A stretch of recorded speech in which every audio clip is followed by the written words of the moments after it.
going to read an excerpt from my long book-length poem, Everyone Has a Different Ennistymon, which came out of Poetry Ireland and the County Councils of Ireland in 2021 in the centre of the pandemic, created a project called Poetry Town, where they selected 20 towns to be poetry towns and 20 poets to be poet laureates.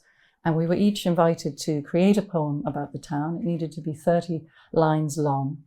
But I looked at Ennistymon and Ennistymon looked at me, and it communicated that I wasn't going to be writing anything as short as 30 lines and that I had to take off the line length. And I'm very glad that I did, because it became this whole book that really is able to chart something of the town from its earliest beginnings through its long and very tragic and troubled and difficult history, and also to look at the future and to see where it might be going now that we're here in this centre of this climate and biodiversity emergency. So I'll just read two excerpts, two small ones. The poem begins, Ennistymon, you were wolves once, and perhaps giant elk, and until 3,000 years ago, brown bear lumbering down from their barren caves. And when the first people hereabouts lifted up their dolmen and standing stones, this place, like every other, was sacred ground.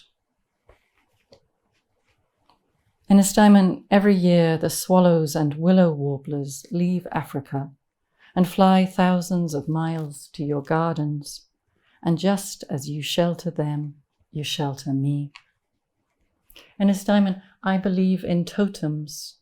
In my bedroom, I have a wooden vole I carved for my father in the last months of his life. In my study, I've pinned up 7 images of hares, watercolour, ink and oil paint, hares in lush wildflower meadows, hares running through an eternal Celtic knot of barley and wheat.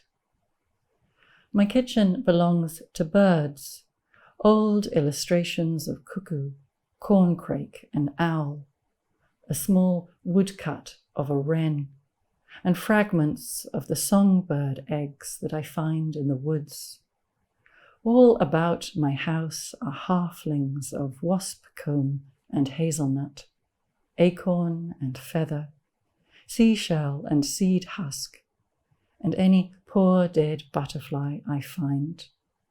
Each is a totem, each my form of prayer for a species, my gathering a way to ask, keep them safe.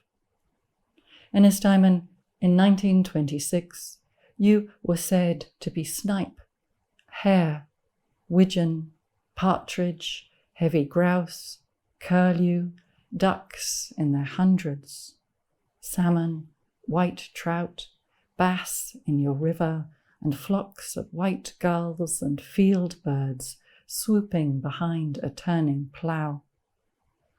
All diminished now, Ennistymon, all but the last of them faded and gone.